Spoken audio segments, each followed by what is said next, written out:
Hello everyone, I'm Dr. Mercer and welcome to my Positive Life Answers podcast. I'm your podcast host and self-improvement expert, Dr. Mercer, and you can call me Dr. Mary. Now let's get started. Welcome to episode 80. I am with Dr. Michael Mercer, and today we're going to talk about one important success habit, that he writes in his book, Success Habits Made Easy. So today's topic is going to be quick and easy ways to make a fantastic impression on everyone in your life, and that includes personally and professionally. So welcome, Dr. Mercer, Dr. Mike. Hi, delighted being here with you and looking forward to helping all the listeners make a fantastic impression on people. Yeah, and that's so important. That's an important success habit skill that people don't really think about. It's not all about technical skills too. It's about how you interact with people and make an impression on those who count in your life. So there's there's a quote in the beginning of a chapter that sets the stage for our conversation today. Would you mind sharing it, Dr. Mike? Sure. There's something I've said to a lot of audiences when I give speeches. Lift people up. Do not bring people down. Let me repeat that. Lift people up. Do not bring people down. Make people feel good. Lift them up. Make them feel fabulous. The more you make people feel comfortable with you or good, the more likely you're going to make a fantastic impression, and they'll love being with you and helping you and working with you. That's so true, because when you're in a social situation or family or at work, there's some people that just draw people to them like magnets. And you discovered in your research, your work with people, that it comes down to these little itty-bitty easy tip to do to have people become drawn to you because they feel good being around you, and it really amplifies and makes you successful personally and professionally. What's the first one you want to share with us? Let's see. What I call give grace to people. Now I realize when I ask 10 people what grace is, I'll get precisely 11 different answers. Well, that's not going to help too much. So I define grace as having 5 ingredients. The 5 ingredients are: when you give someone grace, you're giving them kindness, caring, help, healing, and encouragement. In fact, sometimes I give speeches at funerals, and I always show up early, and I walk around for an hour or two before the funeral starts. And I notice a lot of people are crying, or they have tears in their eyes, and they look sad. Yeah. And when I give my speech, quite often I'll start by saying, I walked around here, and a lot of people at the funeral look sad, they have tears in their eyes, they're crying. And actually, they're not feeling that way because they feel sad. They actually feel that way because they feel happy. How can I say they feel happy? Oh my gosh, it's a funeral, somebody died. Because they're happy the person lived, and they're happy the person was in their life. And why were they happy? Yeah. Because most likely somebody who's really appreciated and missed, people start crying at their funeral, is somebody who gave other people the 5 ingredients of grace: caring, help, healing, and encouragement. Those are the real golden keys, I think, that people can do every day. So we're going to get into some examples of what those 5 tips are. So Dr. Mike, tell us about the acts of kindness that you wrote about in your amazing new book. Thank you for the compliments you gave me on my Success Habits Made Easy book,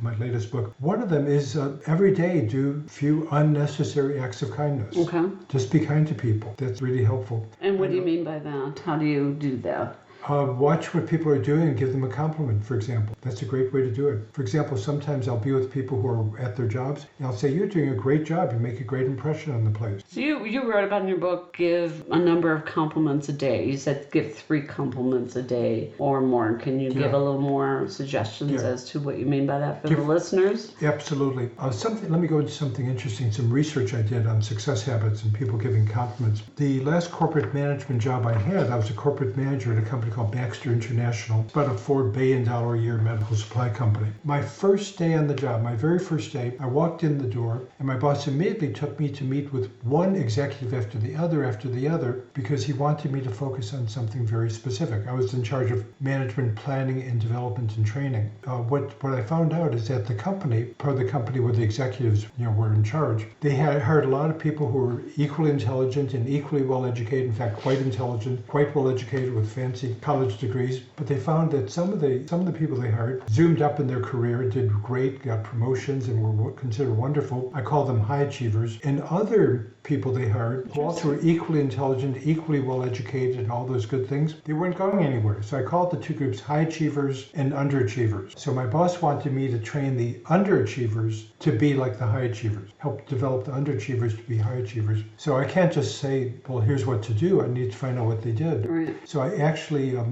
interviewed a lot of executives and did research to find out what the high achievers did that the underachievers didn't do. One part of my research, I think one of the most fascinating parts, is I spent entire work days from 8 a.m. to 5 p.m., 9 hours straight with individual high achievers. If they went to a meeting, I went to a meeting. If they got a cup of coffee, I went to the coffee machine with them. If they sat at their desk, I sat with them at their desk. And I did everything with them. So I could actually watch what they did. And so I would spend 9 hours with quite a few underachievers. And then I spent 9 hours, 8 a.m. to 5 p.m. with quite a few high achievers. And one of the things I found is that the high achievers, on average, I counted, typically gave 3 compliments a day.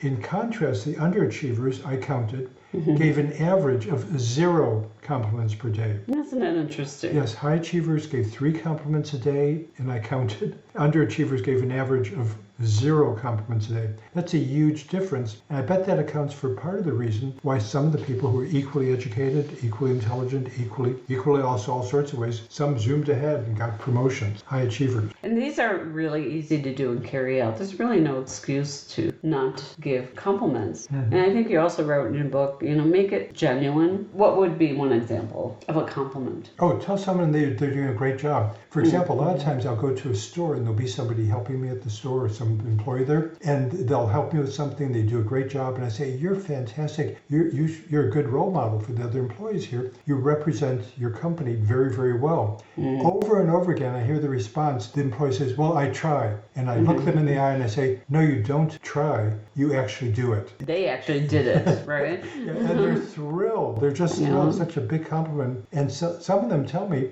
they haven't gotten such a compliment ever. So give people sincere compliments. Great. Let's move on to another tip you had about grace. And you talked about being a fabulous role model. Yeah. And how do people do that if they don't feel like they're a role model yet at that point in their lives? Yeah, you can be a fantastic role model, giving people grace, for example. The other thing is show optimism. And by optimism, very simply, again, I co-authored a book called Spontaneous Optimism. Yeah, with me, yes, Dr. Mary. Dr. Mike and Dr. Mary. On quite a few TV shows about that, presentations about that at companies and conferences. Absolutely. And to be real brief about what is an optimist focuses on solutions, not problems. Let me repeat that. That's the key. The optimist focuses on solutions, how to make things better and better. In contrast, a pessimist focuses on problems and how things might fall apart. So when you're with people, focus on solutions. If they have a problem that comes up, say to them, well, what's the possible solution? If they complain about something, say, well, what's the possible solution? So you're teaching them, don't complain, don't just dwell on the problem. Instead, dwell on making solutions. And for more tips on how to be optimistic, please come to our website, Positive 5 Answers, and look up our book, Spontaneous Optimism, Proven Strategies for Health, Prosperity, and Happiness. And this is one of those easy 60-second techniques, just switching your focus on solutions versus problems. And you've heard me talk about that before, and Dr. Mike and I in our Optimism Month episodes. So another real simple, and it's an optimistic technique. Can you share and reveal that to us right now? Yeah, be a great role model. Another way you can do it is smile. Smile a lot.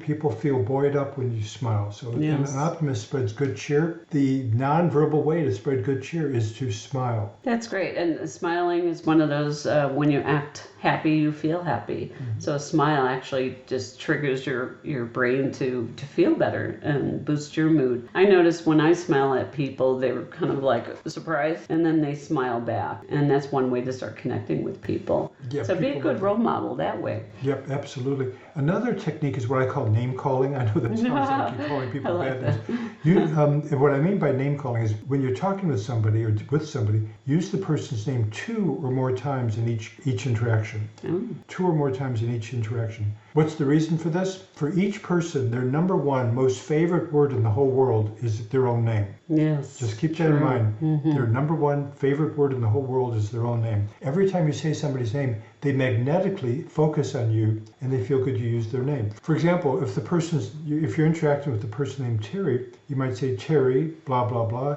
And Terry, you also might find this useful. Terry, I feel confident you're going to do great. So use their name 2 or more times in each conversation. That's great. That's one simple way to connect with people. And, they feel good that you smile at them, you talk to them and say their name. And it's one way to stand out and also have people like you more.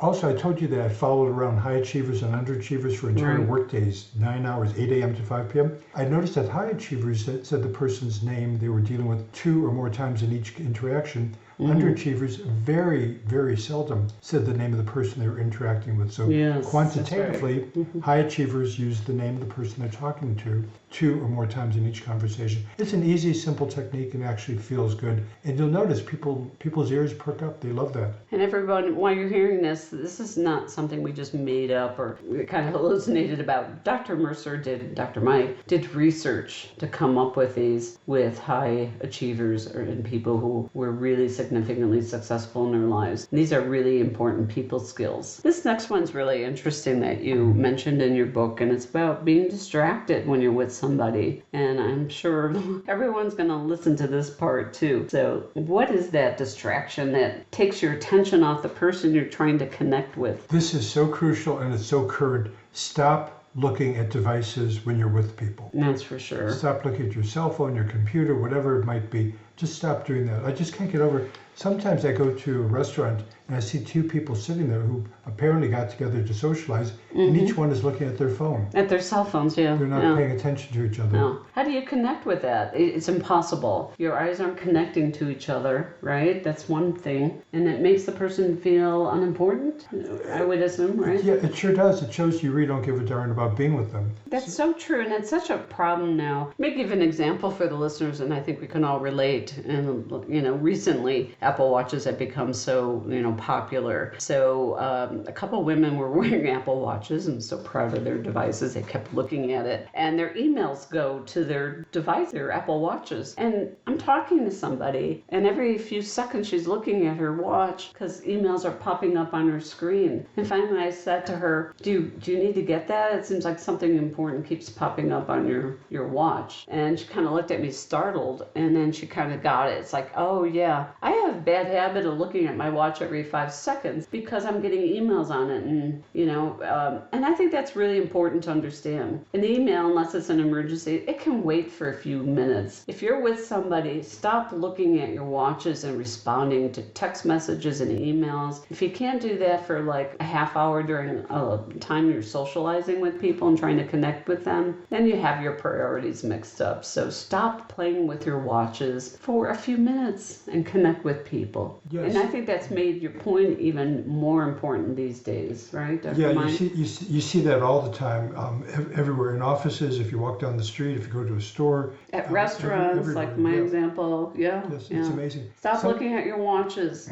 I've been amazed. Sometimes I see people in fancy restaurants and they're spending a lot of money on food, and they literally are not even focusing on the food or each other. They're focusing on looking at their device. So my takeaway point is be present for this other person or the group that you're with. Be present. That means just give them undivided focus and attention. Stop thinking about what you're going to say. Stop thinking about what you did say. Just be there. People feel you. And if they feel you're 1,000 miles away, there's nothing you can do to connect. An important success habit. So I know I went on that, but that's been a recent problem. Yeah, so my recommendation is politely, and I do repeat, politely and kindly say to the person something like, we're here to be with each other and to deal with each other. I'd really like and feel grateful if we focus on each other and not on our phones or devices. Hey, I've got an idea. Let's start focusing on each other starting right now. That's great. So I've said that to people, and sometimes they say, oh, I'm sorry, I was doing too much of that. And nobody else has ever said that to them, apparently. no, and when we'd go out with our family members and my nephews were young teens with their phones, I really was proud of my nephews saying to them, okay, no looking at your cell phones during dinner. And I think that was a great lesson, and if more parents did that, kids would start growing up with more skills and learning how to interact with people. So remember, your kids are watching you too. All right, so we covered a few success habits of interpersonal style, which was grace. Can you just recap what those were and what we talked about, Dr. Grace Mike? is giving people 5 actions. 1, Yes. giving kindness. 2, giving caring. 3, giving help. 4, giving healing. And when you provide kindness, caring, and help, that does help heal people. And 5, encouragement. Absolutely, and you talk about taking those skills and being a role model for people. Yeah, role models do, I find 5 actions. 1, they're optimistic. They focus on solutions, not problems. 2, they give compliments. They give 3 or more compliments each day. 3, they give people grace, the 5 ingredients of grace when they deal with them. Kindness, caring, help, healing, and encouragement. Right. 4, they also smile. They smile a lot. A good role model visibly spreads good cheer, and a smile spreads good cheer non-verbally. And they use name calling. They use, as I found in my research, superstars, high achievers, use a person's name 2 or more times in each interaction. These are great tips. They're easy to do. And what I love about your chapters, and this is part of a chapter in your book on success habits, you always end it with an action plan. So what can you suggest to the listeners on how to easily start doing this? First off, think right now, who are 3 people you can give grace to? Oh, okay. Within the next day or 2. Yeah. Who are 3 people? It could be somebody you work with, it could be a family member, it could be a friend, it could be somebody who lives in with you or near you, whatever it is. Who are 3 people you can give grace to? Okay. And give them grace. Give them those 5 ingredients of grace. Wonderful. Also, so think about this, and if you're out and about and driving when you get back home or when you have a place to stop, make some notes about this. Exactly. And then think about your last day or 2. What are 3 totally unnecessary acts of kindness you could have given people? Okay. What would an example be of that? So, for example, you could have given somebody a compliment. Maybe they did a good job or did something nice. Give them a compliment. Kind of like I mentioned in the store, I'll say to people, you're a great role model for your store, for your company. You do such a great job. You're so wonderful. You're so helpful. And they say, well, I try. And I always say, no, you don't just try. You actually do it. And they are absolutely thrilled. The next time they see me, they give me a big smile and they're all excited to see me, more than all the other customers in the store. That's for sure. And Dr. Mike and I were out and we were walking into a building, and Dr. Mike, and it's more than just being a gentleman, it's being kind. He held the door open for somebody who was struggling with packages to get into the building. And they were just so grateful because nobody else offered that. See how simple that can be, a random act of kindness, correct? Yes. Yep. Anything else, Dr. Mike, on action plans they can do? Another one is give people compliments. Like I mentioned, high achievers give an average of 3 compliments a day. So think of a few people you've dealt with recently. What's a compliment you could give them? Or 2 or 3 or 4 compliments. Give people compliments. So someone who does something nicely or well, don't just let it go by the wayside. Instead, say to them, you did that great. You're a great role model. You did that so wonderfully. You made me feel good. You helped me so wonderfully. Gosh, you're really smart. Gosh, you do things great. Give the people compliments. People love that. Fabulous. And these are easy to do. There's no excuse. So, and then the last one you said was to be a role model. And I think just even doing these first 3 tips, this is easy to do. But can you just recap that for the audience? I like to have a recap on these things because it's easier for people to remember. Yeah, just do a couple things. Keep it simple. Optimism. Focus on solutions, not problems. If someone mentions a problem or complaint, say, I understand that concerns you. What's the possible solution? Help people learn to be optimistic, focusing on solutions like an optimist, not problems like a pessimist. Secondly, give people compliments. Again, like I mentioned, give at least 3 compliments a day. People love getting compliments, and it makes you feel good giving them. Now, we're going to give a little extra bonus tips that we didn't cover in our last episode, and we have time for it now. We're going to give you some bonus tips right now, and one of them is a technique we just started to cover in our examples, but it's important to expand on that a little more, and that technique is listen extremely well to the person you're with. Dr. Mike, you have a little story about that. Can you share that with the listeners? Yeah, listen really well to somebody who you're with. Let's see, I'll tell you the story related to that. A man decided he wanted to divorce his wife he had been married to for many years. So he went to a divorce lawyer, and the lawyer asked him, have you ever loved your wife? The man replies, yes, I would have left her, but I was afraid to do that until now. Oh my. And the lawyer asked the man, why do you want to leave her? And the man said, well, we have lots of trees around the house and near the house, but I always rake up the leaves when they fall down. She never helps rake up any leaves. The lawyer asked the man another question. Has she been mean to you? The man answered, I stopped eating red meat a few years ago. Instead, I eat chicken or fish. Then the lawyer asked, does she ever bother to help around the house? For example, does she ever take out the garbage? And to this, the man answered, oh, we have a 2-car garage. Oh, gosh. This is crazy. So the lawyer inquired, is it true both of you jointly own a Ford? And the man replied, "We can afford whatever we want. Money's not a problem for us."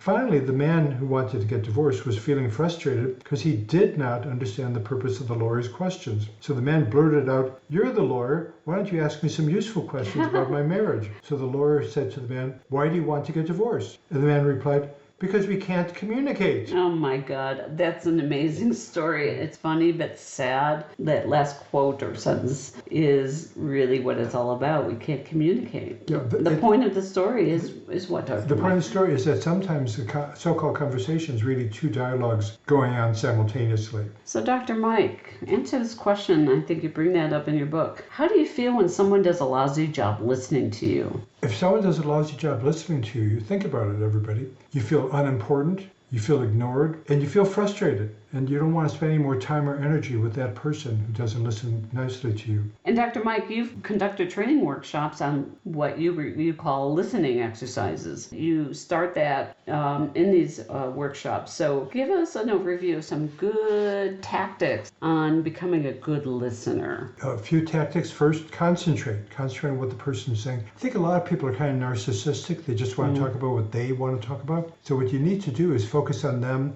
Give them an example of a good role model who focuses on what their concerns are. So first, concentrate. Secondly, paraphrase or repeat basically what the person said to you. Repeat it back to them. Third, ask some questions. People get to answer questions. They feel special and important that you're asking them questions and you're listening to all their wonderful wisdom. And fourth, best but least used, take notes. I think that's so important to take notes. And a lot of people don't do that. When you take notes, it shows the person that you consider them important. And also, if you need to follow up later, you have notes of what to do and not to do. Are you talking about in a work situation? Because if you're on the street with a friend or at lunch, you can't be taking notes. Can you clarify what that is? Yeah, in a work situation, take notes. Definitely take notes in the work situation. People feel special and also makes it easier to follow them. And if you're with somebody and you want to do something with them and you say, well, let's get together next Thursday at 4 o'clock in the afternoon or whatever else it might be, or let's go to this or that event or activity, maybe take notes and say, well, when's a good time to talk about that? Well, let's talk about it Friday at 4 o'clock. Make a note of that. I'll call you Friday, 4 o'clock. People do it in their cell phone, whatever you want, wherever you want to do it. Now, in work situations, that comes out great. For a while, I was a professor in an MBA, a part-time professor in an MBA program. Students could earn their MBA, but if they wanted to get the MBA with a special master's degree attached, they had to do a research-based master's thesis. Almost all the students had me be their advisor for their master's thesis research, because I'm really good at that sort of thing. So interestingly, I had one semester I had 3 MDs, physicians, in my class. 2 of them were sort of specialists in certain areas. One of them was a surgeon. And all 3 of them said a big problem MDs, physicians have is what they call non-compliance, quote, non-compliance, end quote. They would tell a patient to do something, the patient would not do it, would not comply. And they were very concerned about it because they said a lot of their patients could be a lot healthier and improve a lot more if they were complied, if they did what the physician said. These physicians said, I give my patients great advice that really will work, and then next time I see them, they tell me they haven't done it. They, in fact, a lot of times forgot the advice. So I said, have them take notes. Hand them a piece of paper or a pad of paper and a pen or pencil, and when you give them instructions of what to do to get to heal, to get better, to get well, have them take notes and then ask them to read back the notes they took. And next time you see them, say to them, next time I see you, I want you to bring those notes and tell me precisely how you did what I recommended you do. Lo and behold, all 3 of these physicians, they said they dramatically increased compliance. They also compared, they had for some of their patients, they did not have them take notes. Lo and behold, those patients did not comply. So that's a great way to get people to do things. Give people a pad of paper or take notes, and you take notes also. And that's great in a work situation. And personally, when I've gone out with friends and we talk about different options to get together, I make a mental note. But when I get in the car, I make a mental note or put it in my email and then send it to me myself, because then I know when to follow up. Then that makes that person feel special that you remember what they said. So this is really important. You have a wonderful, beautiful French phrase, the French phrase that talks about kind of a summary of this last point. The French have a beautiful phrase that goes like this. Yes. A car can go just as far on square wheels as the car can go on round wheels. The difference is that on round wheels, the ride is much, much smoother. Oh, I love that. Yeah, a car can go just as far on square wheels as the car can go on round wheels. The difference is that on round wheels, the ride is much, much smoother. So my recommendation is go through life on round wheels, not square wheels. Help people feel good. And I gave you a lot of techniques to help people feel good being with you. And you have, Dr. Mike. Thank you for all the quick tips for the listeners to make a fantastic impression on everyone in their lives. Please let us know how these suggestions land with you. And please send us your questions via email at drmercer@positivelifeanswers.com. And we look forward to seeing you next time. Thank you for listening, everyone. Make it a fantastic week. This is Dr. Mary. A note to my listeners, this podcast aims to provide useful information to my listeners. It is published with the understanding that your host, Dr. Mercer, is not engaged in rendering professional services, counseling, or therapy through the contents of this podcast. If professional services is sought by the listener, such as counseling or psychotherapy or medical advice, then the listener is responsible for seeking services of a competent professional. Contact your local psychological association or contact your doctor for referrals.